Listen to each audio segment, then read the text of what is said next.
কোন 7 শ্রেণীর ব্যক্তি, কোন অভাগা, কোন কপাল পড়া সেই 7 শ্রেণীর ব্যক্তি যাদেরকে আল্লাহ তাআলা পছন্দ করেন না, ভালোবাসেন না। এই মর্মে তিনি কালামুল্লাহ মাজিদে ঘোষণা দিয়েছেন এবং আমরা সতর্ক হওয়ার চেষ্টা করব এই বৈশিষ্ট্য যেন কশিনকালেও কবু আমাদের মধ্যে না আসে। তাহলে কালামুল্লাহ মাজিদ আল্লাহ তাআলা যে জানিয়েছেন যে তিনি 7 শ্রেণীর ব্যক্তিকে পছন্দ করেন না, তার মধ্যে প্রথম শ্রেণী হচ্ছে সীমা লঙ্ঘনকারী। আরবিতে বলে আল মুআতাদুন। সীমা লঙ্ঘনকারী ব্যক্তিকে আল্লাহ তাআলা পছন্দ করেন না। লিমিট ক্রস করলে আল্লাহ তাআলা পছন্দ করেন না। লিমিটকে কেউ যদি ওভারস্টেপ করে, ক্রস করে, আল্লাহ তাআলা পছন্দ করেন না। সীমা লঙ্ঘনকে তিনি মোটেও পছন্দ করেন না। এবং মজার ব্যাপার হচ্ছে আল্লাহ কেউ কোনো অন্যায় করলেই সাথে সাথে পাকড়াও করেন, কেউ ভুল করলেই আযাব দেন না, কেউ নাফরমানি করলেই আযাব পাঠান না। আল্লাহ অনেক সময় দেন, অনেক সময় দেন, শুধরে যাবার অনেক টাইম সে পায়। তারপরও যখন সে লিমিট ক্রস করে তখন আল্লাহ ধরে। আল্লাহ সব সময় ধরে না, ধরলে ছাড়ে না, ধরে ধরে ধরে না, ধরলে আল্লাহ ছাড়ে না। আল্লাহ সব সময় ধরবেন। এবং যে সমস্ত জাতিগোষ্ঠীকে এই পৃথিবীতে আল্লাহ আযাব দিয়ে ধ্বংস করেছেন, তাদের স্টোরি যদি আমরা খেয়াল করি, আমরা দেখব যে তাদেরকে আল্লাহ অনেক সুযোগ দিয়েছেন ভালো হওয়ার, শুধরে যাওয়ার।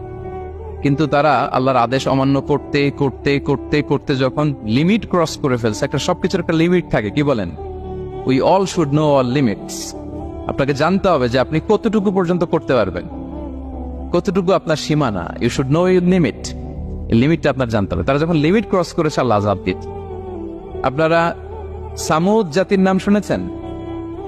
তাদের কাছে আল্লাহ তাআলা একজন নবী পাঠিয়েছিলেন, নাম হচ্ছে সালেহ আলাইহিস সালাম। আল্লাহ নবী সালেহ আলাইহিস সালাম, তিনি তাদেরকে দাওয়াত দিলেন যে হে আমার জাতিগোষ্ঠীর লোকেরা, এক আল্লাহর ইবাদত করো। তারা অবাধ্য হলো। তিনি সত্যের পথে আহ্বান করলেন, তারা এই কথা শুনল না।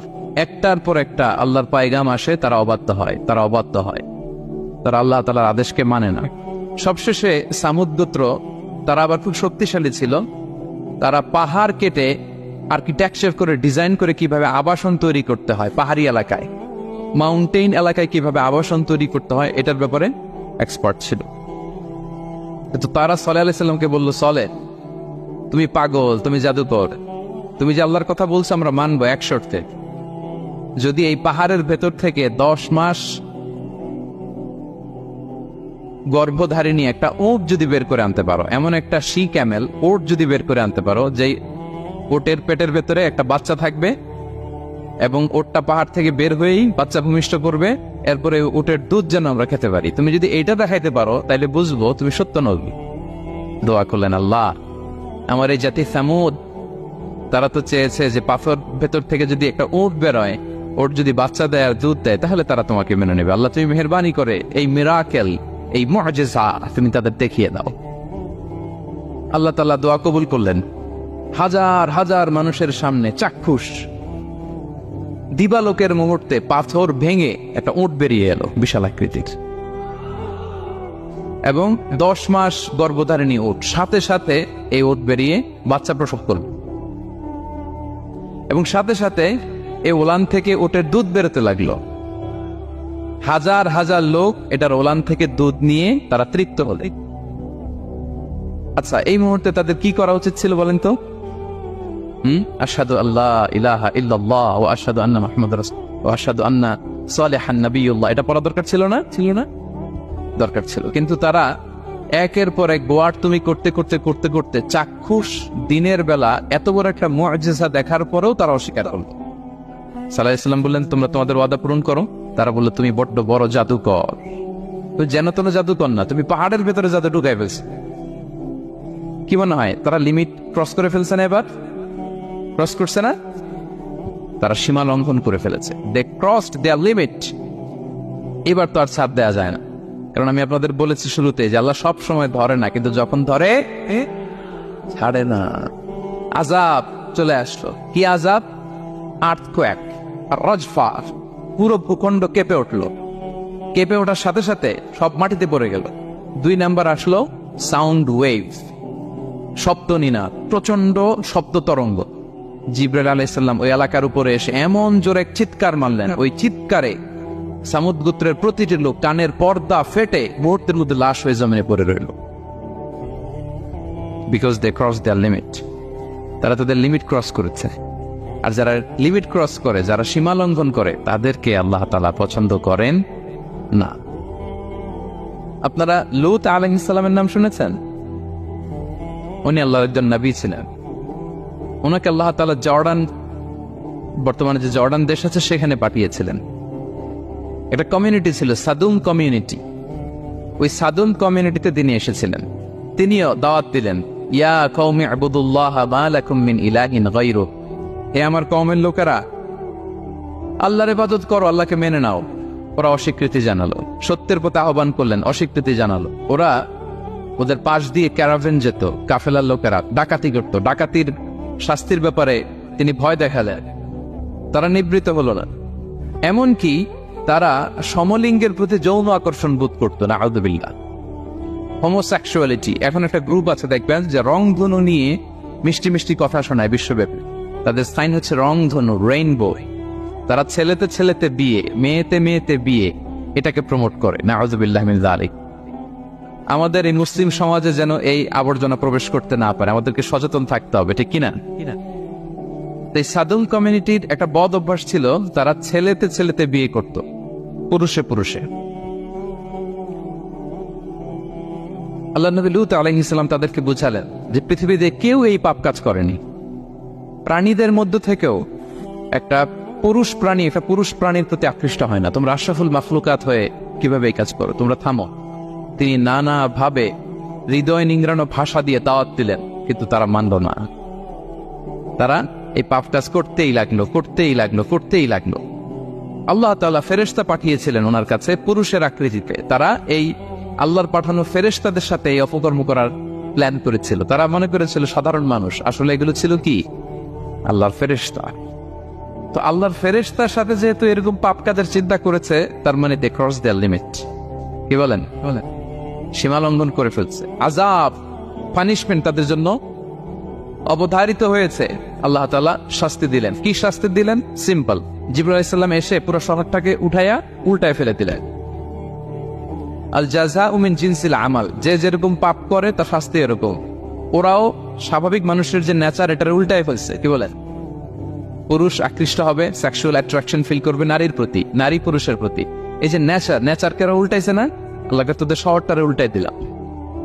জিবরাইল আলাইহিস সালাম এসে পুরো সাদুম শহরটাকে আকাশে উঠিয়ে একটা আছাড় মারলেন, আপসাইড ডাউন। উপরের অংশ চলে গেল নিচে, সব মাটির অতল গহ্বরে। ফাজআলনা আলিয়াহা সাফিলাহা ওয়া আমতারনা আলাইহিম মিন সিজারাতিন মিন সিজিলিম মানদুদ। আল্লাহ বললেন, উপরের অংশ নিচে নিয়ে নিলাম, পুরো শহরটারে উল্টে দিলাম, আর পাথর বৃষ্টি বর্ষণ করলাম, সব শেষ। ওই জায়গাটা আজও আছে, ওইটা জর্ডান এবং ইসরায়েলের সীমান্তে। এটাকে এখন বলে মৃত সাগর, আল বাহরুল মাইয়িত আরবিতে, ইংরেজিতে বলে ডেড সি। কি সি? Dead sea. মৃত সাগর কেন? কারণ ওখানে কোনো প্রাণী জন্মায় না। ওই সাগরে কোনো মাছ নাই, কোনো ব্যাঙ নাই, এমনকি কোনো শ্যাওলাও নাই। গজবের জায়গা। লবণের density at least 10 times more than the natural sea। সাধারণ সাগরের পানিতেই তো কত লবণ, আমরা মুখে নিলে রাখতে পারি এত লবণ। ওইটার চেয়ে কমপক্ষে 10 গুণ বেশি লবণ রাখতো। গজবের জায়গা, আযাবের জায়গা। এবং আযাব কেন এসেছে? দে ক্রস দেয়ার লিমিট, তারা সীমা লঙ্ঘন করেছে। আর ইন্নাল্লাহা লা ইউহিব্বুল মুআতাদিন, আল্লাহ তাআলা সীমা লঙ্ঘনকারীকে পছন্দ করেন না। আরেকজন নবীর কথা বলে এই পয়েন্টটা শেষ করি। মূসা আলাইহিস সালাম, ফেরাউনের হেদায়েতের জন্য আল্লাহ তাআলা মূসা আলাইহিস সালামকে পাঠিয়েছিলেন। তিনি নানাভাবে তার ভাইকে নিয়ে দাওয়াত দিতে লাগলেন, কিন্তু ফেরাউন এই কথা মানে না। ফেরাউন বলে, তুমি যে নবী, প্রমাণ কি? মূসা আলাইহিস সালাম বলেন, দেখো এই যে আমার হাতে লাঠি। উনি এমন নবী ছিলেন, উনি লাঠি মাটিতে রেখে দিলে ওটা মুহূর্তে সাপ হয়ে যেত। তো মাটিতে তিনি লাঠি রাখলেন, এটা মুহূর্তে সাপ হয়ে গেল, যে এই যে আমি নবী। মানে না, বললেন আরো কিছু দেখা। তো মূসা আলাইহিস সালাম বগলের এখান থেকে হাত উঁচু করলে নূরের ঝলকানি হাতের মধ্যে দেখা যেত। উনি নূরের ঝলকানি দেখালেন, এরপরও মানে না। এরকম একটার পর একটা আল্লাহ নবী মূসা আলাইহিস সালাম মুআজিজা দেখাতে লাগলেন, কিন্তু ফেরাউন মানে না। শুধু মানে না এতটুকুই না, সবশেষে আল্লাহ নবী মূসা আলাইহিস সালামকে অ্যাসাসিনেশন, হত্যার পরিকল্পনা করলো তারা, যে বনি ইসরাইল মুসা এবং মুসার অনুসারী যারা আছে দুনিয়া থেকে সরাই দিতে হবে। ধরো মুসারে ধরো, মুসার অনুসারীদের ধরো। ধাওয়া পাল্টা ধাওয়া শুরু হলো। আল্লাহ নবী মুসা আলাইহিস সালাম বনি ইসরাইলকে নিয়ে বাঁচার জন্য ছুটলেন। ছুটতে ছুটতে সামনে লোহিত সাগর। দেখেন, একে তো আল্লাহর বিধান মানে নাই, এরপরে একটার পর একটা মুআজিজা আসলো, সেটাও মানে নাই। এখন নবীরে হত্যার জন্য ছুটছে। কেমন হয়? সীমালঙ্ঘন হয়েছে? একটু একটু হয়েছে না? অনেক।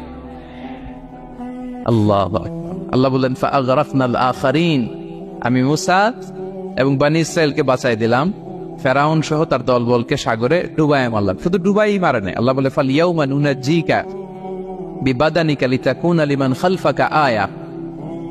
ফেরাউনকে লোহিত সাগরে তো ডুবিয়েছেই। আল্লাহ বলেন, ফেরাউন, তোর অনুসারী যারা পৃথিবীতে থাকবে, তোর চালাচামুন্ডা যারা থাকবে, তোর খালাতো ভাই চাচাতো ভাই যারা দুনিয়াতে বেঁচে থাকবে, তাদের জন্য তোর লাশটারে আমি শুটকি বানিয়ে রাখলাম। Up to the day of judgement, কিয়ামত পর্যন্ত ফেরাউনের লাশটা মিশরের জাতীয় জাদুঘরে ড্রাই বডি হিসেবে আছে। আমি নিজে দেখে এসেছি নিজ চোখে। মমিফাইং করে শুটকি বানায় রাখছে। এভাবে পৃথিবীতে যতগুলো জাতিগোষ্ঠীকে আল্লাহ তাআলা আযাব দিয়ে ধ্বংস করেছে, তার কারণ হচ্ছে সীমা লঙ্ঘন। তার কারণ কি? প্রিয় ভাইরা, আমরা যেন আমাদের লাইফস্টাইলের দিকে একটু খেয়াল করি যে এই সীমা লঙ্ঘনের কাতারে আমরা চলে আসলাম কিনা, আমরা চলে আসলাম কিনা আমাদেরকে খেয়াল রাখতে হবে। আল্লাহ তাআলা সীমা লঙ্ঘনকারীকে পছন্দ করেন না। ইন্নাল্লাহা লা ইউহিব্বুল মুআতাদিন, তিনি সীমা লঙ্ঘনকারীদেরকে পছন্দ করেন না। এমনকি রাসূলুল্লাহ সাল্লাল্লাহু আলাইহি ওয়াসাল্লামের বায়োগ্রাফি যদি আমরা খেয়াল করি, আমরা দেখব যে তিনি যখন যুদ্ধের জন্য অভিযান পরিচালনা করতেন, দল পাঠাতেন, সেনাবাহিনী পাঠাতেন, তখন তাদেরকে বলতেন, খবরদার যুদ্ধের ময়দানে সীমালঙ্ঘন করো না, সীমালঙ্ঘন করো না, খবরদার। যুদ্ধে যদি কেউ হেরে যায়, বন্দীদের সাথে খারাপ আচরণ করো না। ওরা হেরে গেছে বন্দী, আপনি চাইলে তার কান কেটে দিতে পারবেন, নাক কেটে দিতে পারবেন, আকৃতি বিকৃতি করতে পারবেন না। বিষ্ণু ইসলাম বলেন, খবরদার সীমালঙ্ঘন করো না। যেখানে যুদ্ধে গিয়েছ ওই এলাকার শিশুদেরকে মেরো না, ওই এলাকার নারীদেরকে মেরো না, ওই এলাকার পাত্রীদের গায়ে হাত তোলো না। সন্ন্যাসীতে যারা ইবাদত করে ওদের তো দোষ নাই, সিভিলিয়ান নাগরিক, তাদের গায়ে হাত তোলো না, খবরদার। গবাদি পশুর গায়ে হাত তুলবে না, এগ্রিকালচারাল প্রোডাক্ট জ্বালিয়ে দিও না। সুবহানাল্লাহি বিহামদিহি, কি রহমতের নবী ছিলেন। সীমা লঙ্ঘন যেন না করে বিষ্ণু ইসলাম অভিযান প্রেরণের আগে তিনি স্পষ্ট বলেছিলেন, খবরদার কেউ সীমা লঙ্ঘন করবে না।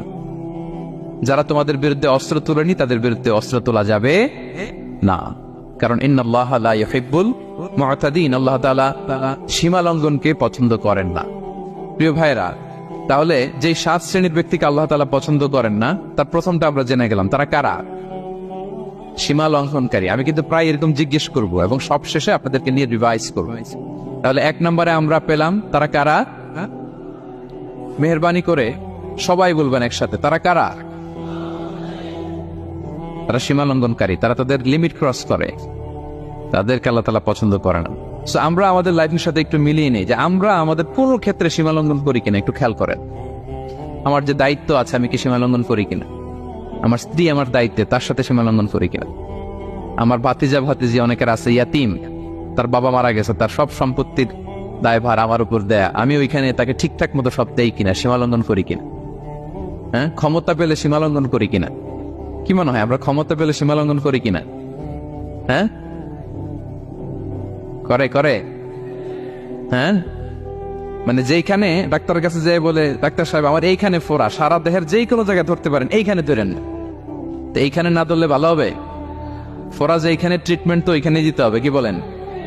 রোগ যেখানে, ওই ওষুধও সীমা লঙ্ঘন।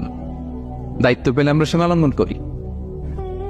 এমনকি আমরা যারা ইবাদত করি, অনেকে ইবাদতেও সীমা লঙ্ঘন করি। ইবাদতেও না, ভারসাম্য থাকতে হবে, পরিমিতি বোধ থাকতে হবে। এবং মজার ব্যাপার হচ্ছে, আল্লাহ তাআলা দোয়া এবং জিকিরের ক্ষেত্রে এই কথাটা উল্লেখ করেছেন যে তোমরা দোয়া জিকিরের ক্ষেত্রে সীমা লঙ্ঘন করো না। আল্লাহ তাআলা বলেন, উদউ রাব্বাকুম তাদাররুআ ওয়া খুফিয়া ইন্নাহু লা ইউহিব্বুল মুআতাদিন। তোমরা আল্লাহকে ডাকো কেমন ভাবে? তাদাররুআ ওয়া খুফিয়া, সবিনয়ে গোপনে। সবিনয়ে ডাকো, চুপিসারে ডাকো, গোপনে গোপনে ডাকো, অল্প আওয়াজে ডাকো। কারণ কি?